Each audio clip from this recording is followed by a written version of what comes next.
আসলে আমাদের পৃথিবী ধরনী বা ধরা যেটা বড় একটা সাইড, আসলে আমাদের পৃথিবী কিন্তু ধন এবং ধর্ম দিয়ে পরিপূর্ণ। এবং আমাদের প্রিয় মাতৃভূমি বাংলাদেশ, এটি হচ্ছে রানী সম্পদ। অবশ্যই যদি আমরা সেই রানীর সম্পদকে রক্ষা করতে চাই, তবে আমাদের অবশ্যই সচেতনতার মধ্য দিয়ে জীবন যাপন করতে হবে, তো নয়তো আমরা সেই সম্পদ হারাতে যাব। প্রকৃতি একটি অসম্ভব কল্পনাতীত শিল্প, যেটা আমাদের কারণে সবুজ হবে, আমাদের কারণে আবার অবুঝ আচরণ করবে। মানুষ বর্তমান যুগে প্রযুক্তিমুখী হচ্ছে। হ্যাঁ, প্রযুক্তি আমাদের উপকারে আসছে বটে, আমাদের জীবনকে সহজ করছে, কিন্তু মানুষের প্রযুক্তির জগতে মাথা ডুবিয়ে বাস্তব বর্জিত মানসিকতায় নিমজ্জিত হচ্ছে। আর ঠিক এরকম একটি প্রেক্ষাপটে আমরা বর্তমানে অবস্থান করছি। সেই প্রেক্ষাপট থেকে আজ আমরা দিনাজপুরের সেন্ট ফিলিপস ইসলাম কলেজে এসেছি, সুদূর লালমনিরহাট জেলার কালীগঞ্জ উপজেলার কালীগঞ্জ করিম উদ্দিন পাবলিক পাইলট উচ্চ বিদ্যালয়ের কয়েকজন শিক্ষার্থী আমাদের সেই স্কুলের প্রতিনিধিত্ব করতে। এবং আজকে আমরা যে বিষয়টি এখানে প্রকল্প উপস্থাপন করছি, সেই বিষয়টি হচ্ছে সেভ নেচার ফর লাইফ, প্রাণের জন্য পরিবেশ বাঁচাই। আমরা প্রথমেই আমাদের দলের সদস্যদের সাথে পরিচিত হই।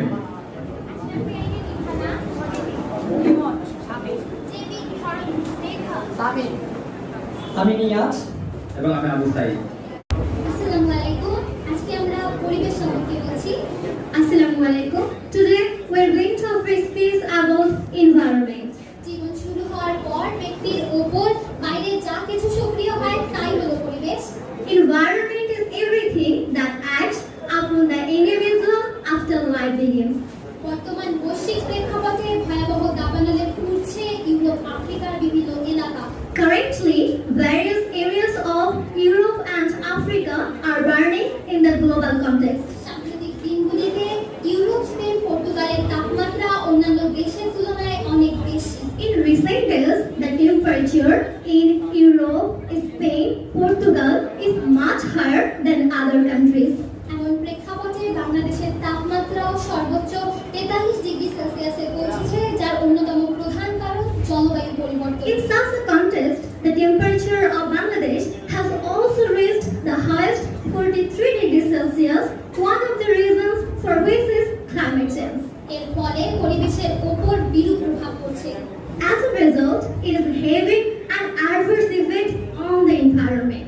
বর্ধিত বায়ুমণ্ডলীয় তাপমাত্রা, গ্রিনহাউস গ্যাসের প্রভাব, কার্বন ডাই অক্সাইডের পরিমাণ বৃদ্ধি, সমুদ্রপৃষ্ঠের উচ্চতা বৃদ্ধি সহ নানা প্রভাব ফেলছে পরিবেশের উপর।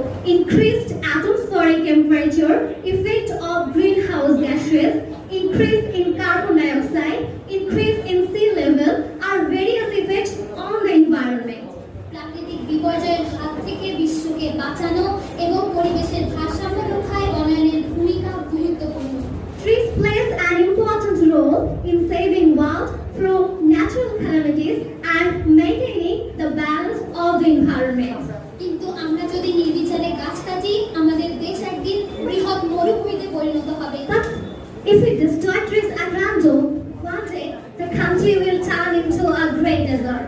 তাই আসুন পরিবেশ রক্ষার জন্য চাই সচেতনতা, অধিকারে বৃক্ষরোপণ। So let's want awareness to protect the environment, planting more trees.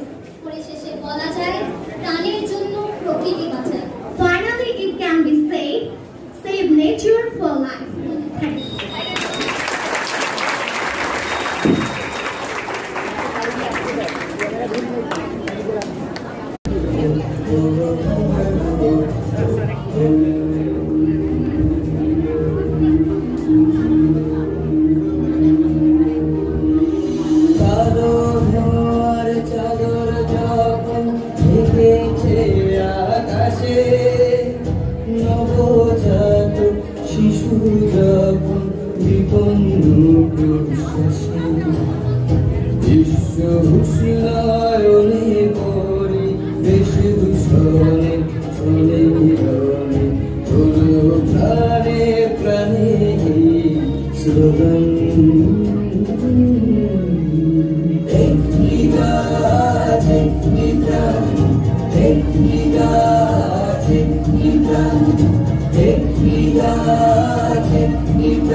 আজকে আমাদের টক শোতে আপনাদের শুরুতে জানাচ্ছি আন্তরিক শুভেচ্ছা এবং অভিনন্দন আপনাদের মূল্যবান সময় দিয়ে আমাদের সাথে যুক্ত থাকার জন্য।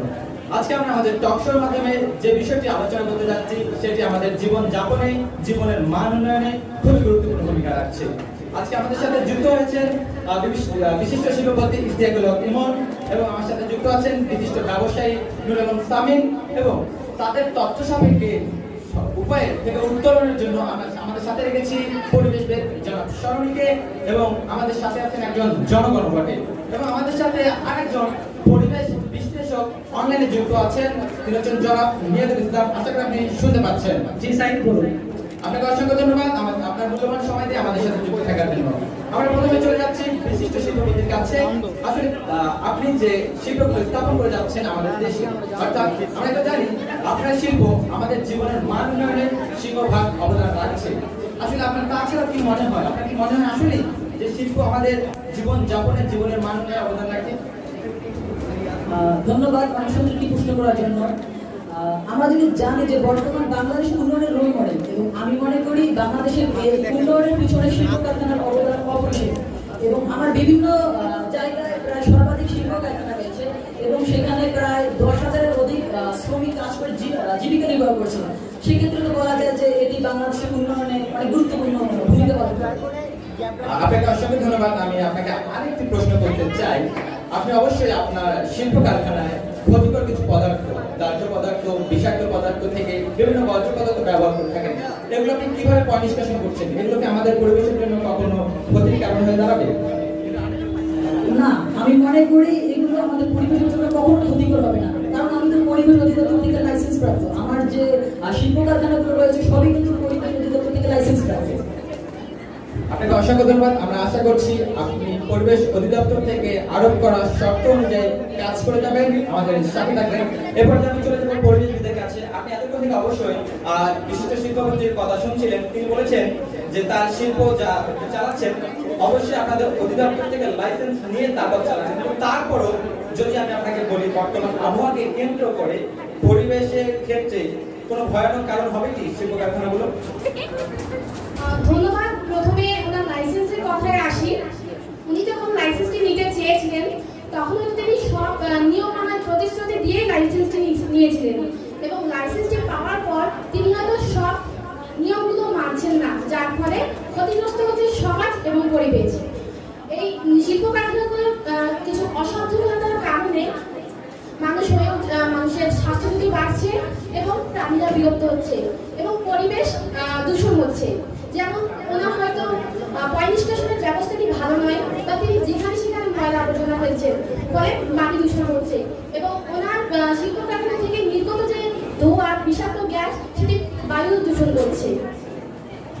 আপনাকে অসংখ্য ধন্যবাদ। আপনার কাছে আরেকটা প্রশ্ন করতে চাই, এ থেকে উত্তরণের আসলে উপায় কি? আমরা কি এভাবে থাকবো নাকি কোনো উপায় আছে যাতে আমরা সুন্দরভাবে জীবন যাপন করতে পারবো? অবশ্যই উপায় রয়েছে। আমরা যদি সব নিয়ম মেনে শিল্প প্রতিষ্ঠানগুলো চালাতে পারি, পরিবেশের কথা ভেবে চালাতে পারি, তাহলে আমাদের দেশ উন্নতিও হবে এবং আমরা পরিবেশকেও বাঁচাতে পারবো। আপনাকে অসংখ্য ধন্যবাদ। আপনার বক্তব্য থেকে আমরা এটা স্পষ্ট বুঝতে পারি যে পরিবেশের সাথে ভারসাম্য রেখে আমাদেরকে সামনে এগোতে হবে। এরপর আমি চলে যাব বিশিষ্ট ব্যবসায়ীর কাছে। তিনি যে কাজে নিয়োজিত আছেন আমাদের দেশের সাথে, তার কাজটা আসলে কতটা গুরুত্বপূর্ণ আমাদের জন্য? ধন্যবাদ আজকে আমাকে এত সুন্দর একটি অনুষ্ঠানে আমন্ত্রণ জানানোর জন্য। আপনি জানেন বাংলাদেশ একটি উন্নয়নশীল দেশে পরিণত হয়েছে, আর উন্নয়নশীল দেশে জিডিপির অবদান সর্বাধিক।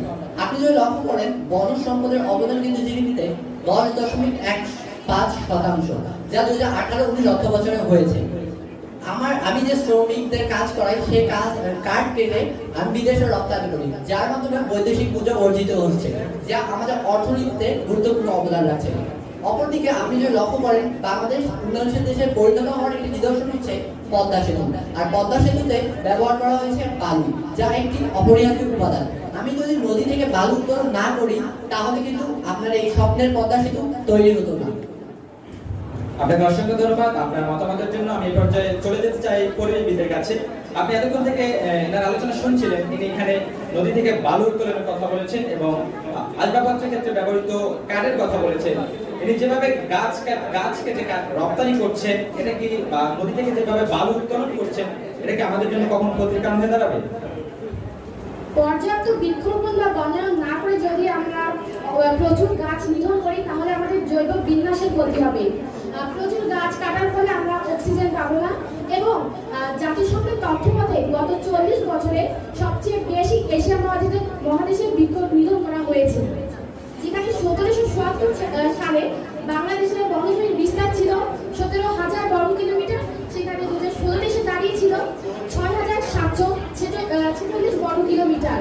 এর থেকে আমরা বুঝতে পারি বাংলাদেশের ব্যাপক হারে বৃক্ষরোপণ হচ্ছে। এভাবে যদি চলতে থাকে তাহলে পৃথিবীতে আর কোনো প্রাণীর অস্তিত্বই থাকবে না। আমি আপনাকে আরেকটা কথা বলতে চাচ্ছি, যে প্রশ্নটা আমি করেছিলাম, যে নদী থেকে বালু উত্তোলন করছেন, সেটা কি আমাদের জন্য ক্ষতিকর হবে? বালু উত্তোলনের ফলে নদীর ভূগর্ভস্থের গঠন পরিবর্তন হচ্ছে, ফলে নদী ভাঙন দেখা দিচ্ছে। আর বালু উত্তোলনের ফলে সৃষ্ট বায়ু দূষণে মানুষের স্বাস্থ্য ঝুঁকি বাড়ছে। FAO তথ্য মতে বালু উত্তোলন জীব ও পরিবেশের জন্য ক্ষতিকারক এবং এই বালু উত্তোলনের ফলে আমাদের ঘরবাড়ি ও বিভিন্ন অবকাঠামো নদীতে বিলীন হয়ে যাচ্ছে। অসংখ্য ধন্যবাদ। এই পর্যায়ে আমি চলে যাচ্ছি আজকে যিনি আমাদের সাথে অনলাইনে যুক্ত আছেন, পরিবেশ বিশ্লেষক জনাব নিয়াজুল ইসলাম। আশা করি আপনি শুনতে পাচ্ছেন। আপনি এতক্ষণ থেকে আমাদের সাথে যুক্ত থেকে আমাদের আলোচনাগুলো শুনছিলেন, এক্ষেত্রে আপনার মতামত কি? আসলে আমি প্রথমেই ধন্যবাদ জানাতে চাই এত সুন্দর একটি অনুষ্ঠানে আমাকে আমন্ত্রণের জন্য। তো শুরুতেই আমাদের শিল্পপতি যে কথাটি বলেছিলেন যে দেশের অর্থনীতির সিংহভাগ অবদান রাখছে শিল্প প্রতিষ্ঠানগুলো দেশের যতগুলো রয়েছে। তো শুধু অর্থনীতির উন্নতির কথা আমাদের চিন্তা করলে হবে না, সেই সাথে আমাদের পরিবেশ রক্ষার্থে পরিবেশ দূষণ কমানোর জন্য যতটা সম্ভব কাজ করে যেতে হবে। বাংলাদেশের যে সর্বোচ্চ শিল্প কারখানা রয়েছে ঢাকার সাভারে, যেখানে পয়ঃনিষ্কাশন ব্যবস্থা না থাকার কারণে ঝর্ণা নদীর পানি দূষণ হতে শুরু করেছে এবং বুড়িগঙ্গা সহ বাংলাদেশে আরো একটি নদী এখন দূষণের তালিকায় রয়েছে। এক্ষেত্রে বলা যেতে পারে যে শুধু অর্থনীতির উন্নয়ন নয়, আমাদের পরিবেশ সম্পর্কেও চিন্তা করা উচিত। এবার যদি আমি ব্যবসায়ের কথা যাই, তিনি বলেছিলেন যে বিভিন্ন বনজ যে সম্পদগুলো রয়েছে তিনি বিদেশে রপ্তানি করছেন, যার ফলে দেশের জিডিপির হার বেড়ে যাচ্ছে। ঠিক আছে, কিন্তু বনজ সম্পদ বাংলাদেশের প্রয়োজন 25%, যার মধ্যে মাত্র রয়েছে 16%। এক্ষেত্রে আমাদের আরো বৃক্ষরোপণ প্রয়োজন এবং সর্বোপরি আমাদের সচেতনতা প্রয়োজন এবং আমরা যে যার জায়গায় রয়েছি সে জায়গা থেকে যদি সচেতন হয়ে কাজ করতে পারি তাহলে পরিবেশ দূষণ কমানো সম্ভব। আপনাকে অসংখ্য ধন্যবাদ আপনার মূল্যবান মতামতের জন্য। একদম শেষে এসে আমি চলে যাচ্ছি জনগণের কাছে। তাদের কাছে আমি জানতে চাই, জনগণ হিসেবে আপনার দায়িত্ব কতটুকু? শিল্প প্রতিষ্ঠানগুলো দেশের উন্নয়ন করছে বটে, কিন্তু এগুলো অব্যবস্থাপনাগুলো দেশের পরিবেশকে ক্ষতিকর করছে। তাই একজন সাধারণ মানুষ হিসেবে আমি বলতে চাই এগুলো সরকারের দায়িত্ব। একজন সাধারণ মানুষ হিসাবে একাই সচেতন হয়ে আমি কি বা করতে পারি, তাই সরকারের উচিত সরকারকে সচেতন করা। আপনাকে অসংখ্য ধন্যবাদ। আজকের এই টক শোর শেষ পর্যায়ে যে দর্শক, আমি আপনাদের বলতে চাই, আপনি আমরা সবাই কিন্তু এই দেশের নাগরিক। এদেশে শুধু শিল্পপতি ব্যবসায়ী এরাই বসবাস করে না, দেশে আমরাও কিন্তু বসবাস করি। এই ধরনের সবাই, আমাদের সবার উচিত সম্মিলিতভাবে সরকারের দেওয়া আইন অনুযায়ী আমাদের সকল কর্মকাণ্ড পরিচালনা করে পরিবেশের সাথে ভারসাম্য রক্ষা করে আমরা আমাদের কাজ করে যাব। এটা আমাদের জন্য উন্নয়ন, আমাদের দেশের জন্য উন্নয়ন। ধন্যবাদ সবাইকে।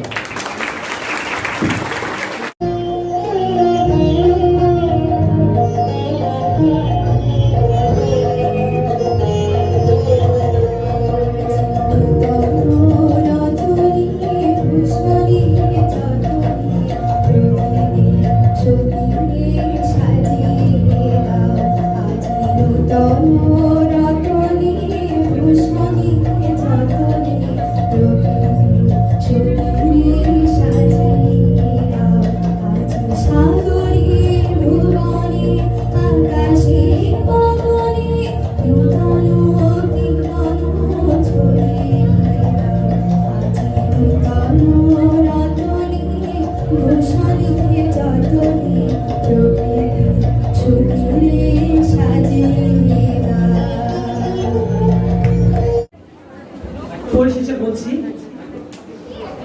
পরিবেশ বাঁচলে